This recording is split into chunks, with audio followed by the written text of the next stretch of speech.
Good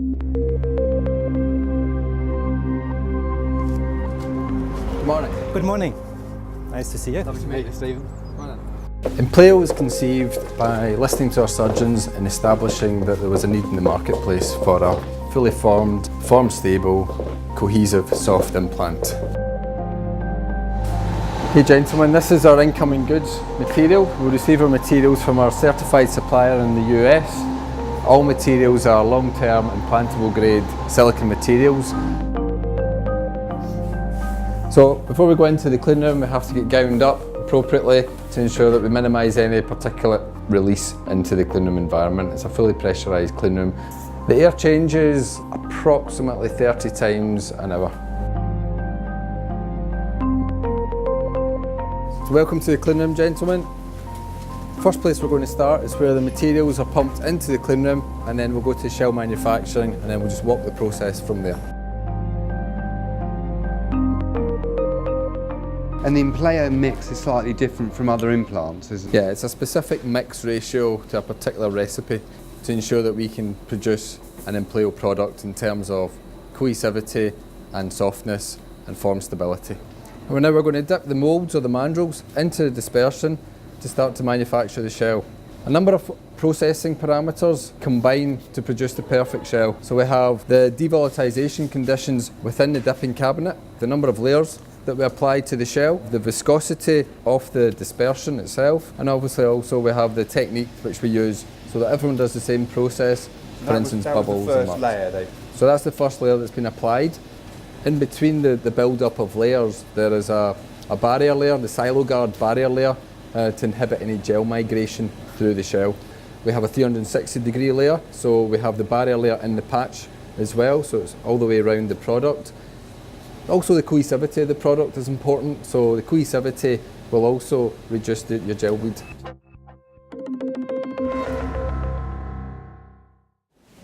We've now dipped the shell, so now we have to cure the shell. So all the shells go into an oven on their mandrels as they were dipped. We've got the works order here, which is full traceability of the materials that are used within the process. So you can see who did it, Yes. where the dips were, the timing, Yeah. airflow, and he's initialised. Yeah. And all the detail of the materials is all captured at the top.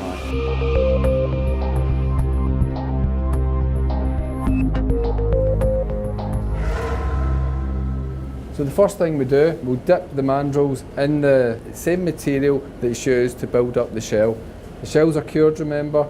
We dip the mandrels to create that tack layer. Leave it for a set period of time. If we leave it for too long, the texture will be too light. If we don't leave it long enough, the texture will be too heavy and it will start to get a spongy type effect. The depth of the texture and the width of the texture. So it's critical here that our timings are correct. So we've got a timer here, a timer on the other side. Once it's reached its length of time, it would then be transferred into the spray cabinet. The salt is then controlled by grain size, pressure of the guns, so we've got options to change the texture and depth and width from that point of view, and a number of different processing parameters. So he's going to spray the tops of the mandrels just now. Yeah.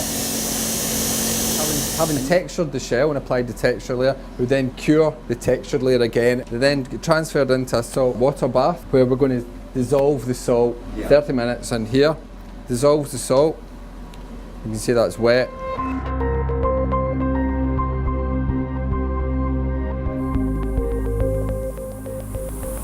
So it is sort of mid-textured, isn't it? Yeah, like it you is. say? It is.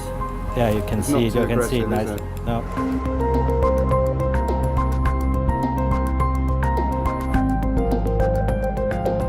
So the first part of the process is create the information on the ID disc, on the identity disc, and that's what we're doing here. So we'll laser etch the details onto the patch where we've got the product code, we've got the lot number, and we've got the NAGOR name.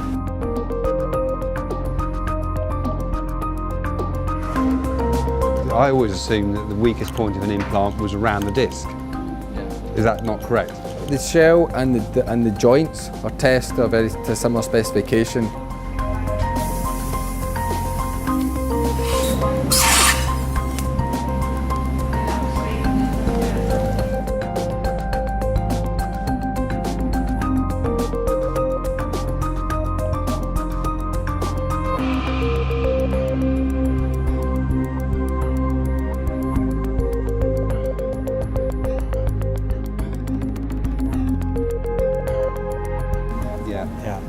this typical malleability, Yeah. which is so nice with these implants actually.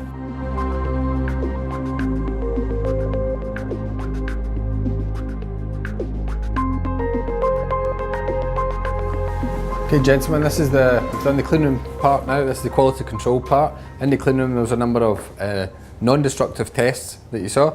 In here, we'll do our destructive testing. I'll pass you over to Richard, our quality manager. What takes place here is we do all types of testing at all stages of the process. We are testing the elongation. How far can you stretch it? What sort of pressure can you put onto this before it breaks? Now we've got a limit of, we look at for 450% elongation. Yeah. As I say, it's... Should I be worried? No. And you're a big guy. You're a big guy, aren't you? Yeah. So with other implants, that you would have had a sticky, horrible mess by now, wouldn't you? I think that's 3. Yeah. Is that 3 twists? And how does it look when we go back? Definitely bust it out. Yeah. Look at that. And then when it goes back, would you know it had been twisted? Not really. Yeah. This is just to demonstrate the cohesivity of it. You can see I cut a flap. So when I do that, you can see how it adheres It sticks to the Yeah. product. I mean, it's soft. I mean, it feels soft, doesn't it, Michael? And it's very malleable, but cohesive, you know. Yes. Now what I can do is I can cut a flap in this one. So if I give it yeah. Yeah, so it is very cohesive, isn't it? And the idea is to get it cohesive, Yes. but flexible and soft and resistant to fractures. Correct. I was very much impressed seeing how these implants are manufactured and how many actual handwork and manpower is behind the final product. I used this product for a long time. You never think it's actually handmade. You know, today there are many talk about safety. Safety for the patient finally, for the end user, for the surgeon using these implants. After this tour now, I see that there is a direct link between what I saw, how this manufacturing process is going on, how many testing there is. Just coming out of the shell inspection area, I was really impressed with the tests they were doing, particularly the inflation test for any little even micro holes in the shells, and also how exact they were with testing the thickness. It does make me more confident as a surgeon to treat my patients with Nagor Impleo implants. I can see how dedicated and how exact the manufacturing process is. So a physically perfect implant with a very small, tiny visual issue will be rejected despite being perfect physically. And that makes me much more confident that I can give the best results for my patients. You know what I like so much about Impleo implants, that it is possible still to have a nice, a soft, a pliable implant which you can even twist around. The gel is a very advanced gel, very malleable, so it lets me insert the implant through a much smaller incision than other implants. Since we have anatomical implants, the round implants don't give you a natural breast shape, etc. Since we have Impleo, which is so soft and so pliable and still resistant in shape, you can achieve very, very natural result. Maybe having a little bit more upper pole fullness, I think it's a perfect implant.